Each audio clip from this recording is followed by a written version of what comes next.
どうも、ワンピースの謎解く仮面 YouTuber、ゆえてなんぼのゆでろんです。ありがとうございます。いいね。チャンネル登録してくれよん。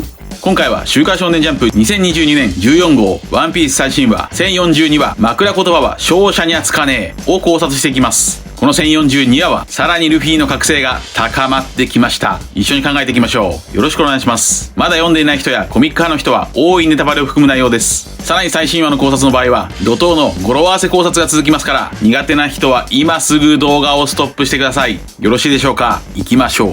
今回1042話のスタートはいきなり CP0 の男を後ろからぶっ刺したドレイク。これが1042話の話数の語呂合わせ一つ目、突出。突出でしょう。突出とは鋭く突き出ることです。刺された政府の男 CP0 は海軍ドレイクの裏切りに刺した理由を問いかけます。これが1042話の話数の語呂合わせ二つ目、突出。突出でしょう。この1042話では他にも能力の性質や国民の性質、勝利の性質を問うシーンが登場します。刺した理由を問われたドレイクは俺の正義だと答えると、五老星の指示で動く中間管理職の CP0 は羨ましいよと答え、ドレイクの喉をしがんで貫いて倒します。己の正義を貫くドレイク、闇の正義を貫く CP0、これも語呂合わせ突出です。ドレイクはホーキンスの占いでは生存確率 1% の男でしたが、生き残ることができるでしょうか。場面は変わって花の都。都では男が願いを込めた空船を飛ばしています。これが1042話の話数の語呂合わせ3つ目、都市部。都市部でしょう。さらに場面が変わってその空の上の鬼ヶ島。前回に引き続きルフィがカイドウにスネークマン、ヒドラで不規則な攻撃を浴びせています。ここでカイドウはゴムであるルフィの攻撃に疑問を感じます。攻撃の軌道を曲げている。ありえねえだろ、ゴムの性質上。このセリフは重要です。これも1042話の話数の語呂合わせ突出です。ゴムゴムの実の性質に疑問を問いかけるカイドウ。確かにルフィの攻撃がゴムの性質である伸縮する力で攻撃しているなら、伸縮中に軌道を変更できるのはおかしいです。そう、つまりはやはり1037話の動画で考えたように、ルフィの能力はゴムじゃない、油、樹脂の可能性。これはヒドラと1041話からわかります。ヘビと油です。それはアメリカでインチキという意味で使われるスネークオイル。なぜアメリカでインチキという意味がスネークオイルになったのか。それはスネークオイル。ジャユとは中国で生まれた万能薬、軟膏で、ジャユは中国に生息している水蛇から抽出した油脂で作られ、本当に血圧やコレステロール値を下げる効果があるといいます。しかしこれを聞いたアメリカ人が水蛇ではなくガラガラ蛇の油脂からジャユ、スネークオイルを作って偽物の万能薬を売りさばいたことから、スネークオイルイコールインチキになってしまったそうです。そんな万能薬ジャユはルフィ油説の最初の動画で触れたウソップのガマの油とつながるでしょう。面白いことに日本でも同じようにガマの油を万能薬と偽って江戸時代に販売されていたつながりがあります。そして万能薬、ウソップ1041話、この3点でつながるのが41話です。1041話とつながる41話では、ウソップが病気の母親に薬の話を知ってる？伝説の薬があるんだと嘘をついていました。これが伏線でしょう。41話の伝説の薬とウソップのガマの油、そして前回1041話で披露したゴムゴムのヒドラ、それはジャユを表し、これらのことからルフィの本当の悪魔の実は油となるかもしれません。そしてルフィがもしも油や樹脂なら、樹脂の化石、琥珀のイメージとなり、琥珀は漢字で王の虎、王の白と書きますから、それは白虎、青龍と白虎、龍虎の戦いが実現すると考えましたが、そこでルフィが披露する覚醒技はもしかするとタイガーバーム。タイガーバームとはガマの油やジャユと同じアジアの軟膏です。そんなウソップには空島でもルフィ油説につながりそうな伏線がありました。ウソップは空島の民と輪ゴムを交換していましたが、その交換したものが炎が出るダイヤルでした。ゴムと交換したものは炎なのです。そしてこのルフィ油樹脂説はここまでもう20個以上の伏線を考えて提出してきましたが、いよいよルフィの覚醒が近いようですから、ルフィ油説で考えられる全ての伏線を提出しましょう。まずはゴムゴムの実とローのオペオペの実の表裏一体です。シャンクスはゴムゴムの実を強奪してルフィに勝手に食べられてしまうが、次世代の D ルフィの命を救いました。一方ロシナンテはオペオペの実を強奪してローに強引に食べさせて次世代の D ローの命を救っているつながりがあります。そして虎尾ことローは白炎病が治りました。となると、ルフィは逆に琥珀の白虎になるかもしれません。さらに、オペオペの実の最上技は自分の命と引き換えに相手を不老にできる不老手術です。これをルフィで真逆にすると、ローが不老にできるなら、ルフィは逆にオイル。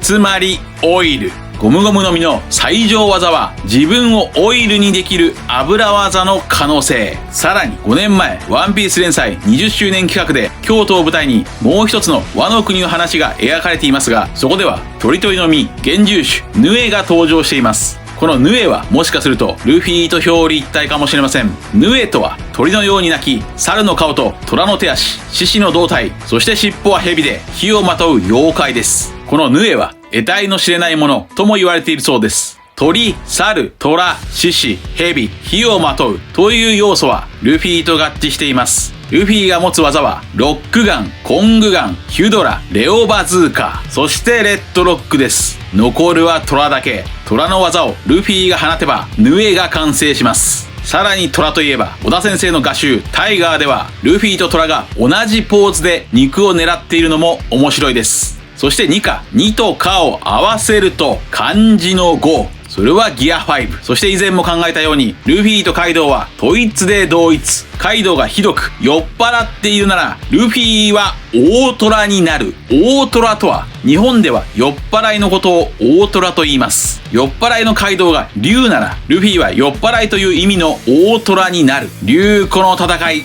以上です。ルフィは油になり炎を使って虎になる。このとんでもない考察のその他の伏線要素はこちらの5本の動画をご覧ください。本編に戻りましょう。ゴムゴムのヒドラに殴られまくるカイドウはやめてくれよと甘え上語になりました。これは最高です。そして甘え上語甘いカイドウは1042話の話数の語呂合わせ4つ目、糖質でしょうか。さらにカイドウは竜になり盗人上語も発動。ルフィの技ヒドラを盗んで自ら体の軌道を変えました。これが1042話の話数の語呂合わせ5つ目、提出でしょう。提出とは何かを人に見せることです。こちらは2週間前語呂合わせのみ合致できました。竜になったカイドウはルフィをバクンと食べます。さらに口の中にルフィを入れたまま空高く舞い上がるカイドウ。ここでは竜が蛇の真似をして襲いかかりルフィを丸飲みしていますから、それは上ばみのイメージでしょう。上ばみとは蛇のことで、先ほどの大虎と同じく蛇の別名上ばみも大酒飲みという意味です。これは蛇が丸飲みすることから名付けられました。日本で大酒飲みを表す言葉は大虎と上ばみです。そして天高く舞うカイドウは丸飲みしたルフィを吐き出すと至近距離でボロブレスを浴びせます。これが1042話の話数の語呂合わせ6つ目、突出でしょう。突出とは口から物を吐き出すことです。このカイドウのボロブレスはなんと鬼ヶ島の地下倉庫ヤマトと爆弾がある場所までカイドウの炎が貫きました。これが1042話の話数の語呂合わせ7つ目、火の用心でしょう。カイドウのボロブレスがヤマトがいる地下の爆弾に着火したらそこで鬼ヶ島は終わりでしたから火の用心です。鬼ヶ島の下へ落とされたルフィはギアフォーススネークマンからバウンドマンに変身して空中を跳ねて再びカイドウのところまで帰ります。これが1042話の話数の語呂合わせ8つ目、転出でしょう。転出とは移動することであり、扉絵でもオーブンが本を移動させています。戻ったルフィはギアフォースを継続できる時間が少ないと言い、大技でカイドウを倒しにかかります。対するカイドウは、ワノ国の奴らは敗北に慣れたのさ。非暴力の弱者、名誉ある死者、言い訳付きの敗者どもを腐るほど見てきたぞ。とカイドウがワノ国、いや現代の日本でくすぶっている人々を煽ります。これにルフィは、侍は強いんだと返すと、カイドウは、強えのか強がりか、枕言葉は勝者にはつかねえと1042話のタイトルが決まったところで、ルフィの大技オーバーコングガンが炸裂。カイドウの喉の下を貫きました。これにぶち切れたカイドウは人獣型に戻って雷鳴八卦の上位技蓬莱八卦をルフィに放ち殺戮上語を発動。この流れはおそらく竜の逆鱗でしょう。竜の逆鱗については10ヶ月前このように考えました。こちらです。そしてルフィは下からのアッパーでカイドウの顎を打ち抜いていますが、これはこちらの1008話の考察動画で考えた竜の弱点と言われる顎の下にある鱗をルフィが打ち抜いたイメージでしょうか。伝承では竜の顎の下にある唯一逆さになっている一枚の鱗に触れると竜は怒り狂うと言います。これは激鱗に触れるという慣用句の元であり、顎の下を打ち抜かれたカイドウはこれまでの余裕はなく、ルフィに対して怒り狂うのではないでしょうか。こちらではカイドウは怒り狂うと考えましたが、怒り狂うというよりもカイドウは殺戮上後になりました。カイドウの激鱗に触れてしまったルフィの口からはブシューッと息が漏れています。ギアフォースは筋肉風船ですから、空気が抜けると解除されます。これも1042話の語呂合わせ突出でしょう。時間切れが迫るルフィは最後の一発に全てをかけます。それを迎え撃つ殺戮上後のカイドウ、最終決戦の時。しかしここでなんと突然 CP0 の男が現れました。これも1042話の話数の語呂合わせ突出であり、さらに1042話の話数の語呂合わせ9つ目、重要任務でしょう。五老星の直令通りルフィの命を狙う CP0 はルフィの腕を鉄塊で固めて固定すると、カイドウの金棒がルフィを直撃。ここでカイドウはかつて光月おでんとの戦いで黒ずみ日暮に邪魔された過去を思い出します。これが1042話の話数の語呂合わせ10個目、0を前につけておでんのようにでしょう。おでんのように邪魔が入って破れるルフィ。戦いの質を問うカイドウの表情は途方に暮れた表情。これが1042話の話数の語呂合わせ11個目、途方にでしょう。全てを出し切ったルフィには打つ手なし。ルフィ敗北、ワンピース完。小田栄一郎先生の次回作にご期待ください。ルフィはワンピースを見つけることができませんでした。しかし最強の海賊カイドウに1対1の勝負を勇敢にも挑みましたし、しかも最後の戦いは CP0 さえ邪魔しなければ、あいつさえいなければルフィは負けてなかったかもしれません。だからルフィは負けたけどよく頑張りました。世界を夜明けへ導く者、ジョイボーイにはなれませんでしたが立派です。頑張りました。ルフィは名誉ある死者、言い訳付きの敗者、ただ強がっているガキだった。そうでしょうか。いや違うでしょう。ここからルフィは必ず蘇る。ロッキーのようにその目は死なない。ロッキー3のテーマソングはアイオブザタイガー、虎の目でカイドウを睨みつけ虎の目となったルフィがここから蘇ると考えます。しかしロッキーのように不屈の闘志でルフィが蘇ってもルフィにはもう何も残されていません。そこで覚醒です。ゴムゴムの実が1043話で謎の覚醒を起こす。それこそがここまで予告してきた1043話の話数の語呂合わせ樹脂の実でしょうか。本編の考察は以上です。ちなみにこの1042話の扉絵では前回ルフィ油説のヒントキャラだと考えたプリンのペットのニトロが熱々の実のオーブンと目を合わせています。ドロッとしたゼリーと熱が目を合わせているのです。意味深ですね。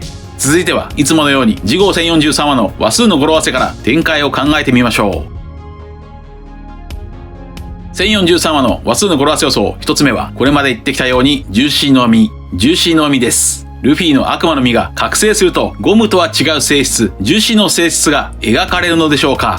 また1043話で覚醒が来なかったとしてもまだ1044話から1049話あと6回樹脂やジューシーの語呂合わせが可能です。1043話の話数の語呂合わせ予想2つ目はトゥースミアというのはどうでしょうか。トゥースミアとは人を中傷するという意味ですから、カイドウが CP0 を罵倒中傷しそうです。さらにトゥースミアにはもう一つ意味があります。それは油を塗るという意味です。1043話の話数の語呂合わせ予想3つ目は豊みというのはどうでしょうか。豊みとは大きな音や声が鳴り響くことで、また人が大声を上げて騒ぐことでもあります。真剣勝負を邪魔されたカイドウが CP0 にぶち切れるのでしょうか。もしくはルフィが大声を上げるのでしょうか。1043話の話数の語呂合わせ予想4つ目は愛しみというのはどうでしょうか。カイドウや小紫が今はなきおでんを愛しむのでしょうか。1043話の話数の語呂合わせ予想5つ目は0を前につけて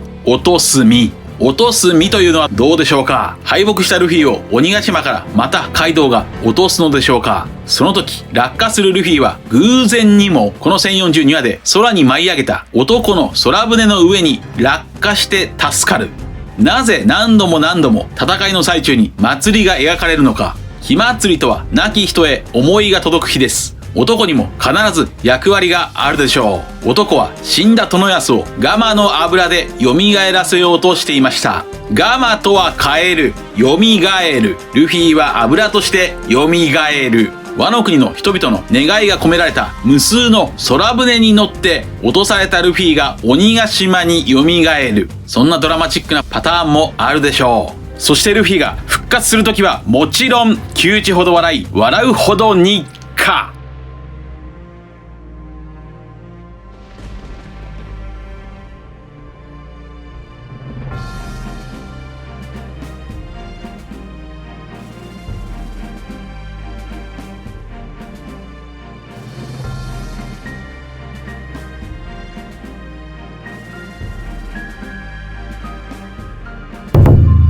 チャンネル登録やコメントよろしくお願いします。